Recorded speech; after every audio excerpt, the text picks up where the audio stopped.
என்ன என்னையா பாக்குற? நீ உன் மனசுல என்ன நினைச்சிட்டு இருக்க?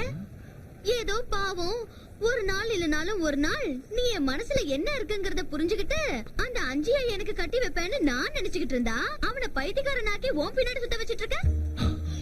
என்ன பெருசா போஸ் கொடுக்கற?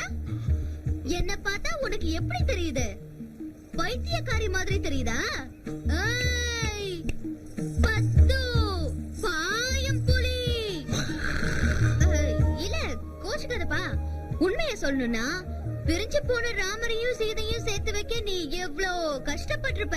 அப்படி இருக்கிறப்ப உன்னோட பக்தனை நீ ஒண்டி கட்டையா விட்டுடலாமா? ஆமா, தெரியாம தான் கேக்குறேன். உனக்கு புத்தி சுவாதீனம் இருக்கா? ஆஹா, இல்ல. அதான் அதுக்கு தான் உன்னை தூக்கி ஆத்துல போட்டுட்டா எனக்கு எந்த பிரச்சனையும் இருக்காது. அதான் கரெக்ட். அஜய் அஜய் அஜய் கல்யாணம் பண்ணி வைக்க வந்தால பெரிய சாமரம். தலைவரே ஒண்ணு நினைச்சுக்காதீங்க. அவ ஏதோ தெரியாம பண்ணிட்டா. அவளுக்கு நான் மன்னிப்பு கேட்டுக்கிறேன். மன்னிச்சிருங்க தலைவரே. அஜய் அவ உண்மையிலேயே செத்துடுவாயா? சாப்பிட்டோம். அவன் கல்யாணம் தான் பண்ணிக்கோ. கல்யாணமா? உனக்கு கடவுள் நம்பிக்கை இருக்கா? இருக்கு. கடவுள் தப்பு பண்ணுவாரா? ஐயோ நிச்சயமா பண்ண மாட்டாரு. பிரம்மச்சாரியா இருக்கிறது தான் முக்கியம்னா அந்த கடவுள் எதுக்காக பொம்பளைங்களை படைக்கணும்? எல்லாரையும் ஆம்பளைங்களை படைச்சிருக்கலாம்ல.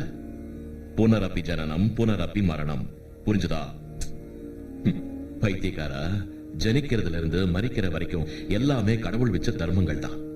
ஜனனமே இல்லாதப்போ மரணம் எங்க இருந்து வரும்? அதனாலதான் அந்த கடவுள் சம்சாரங்கிற பந்தத்தை உருவாக்குறான்.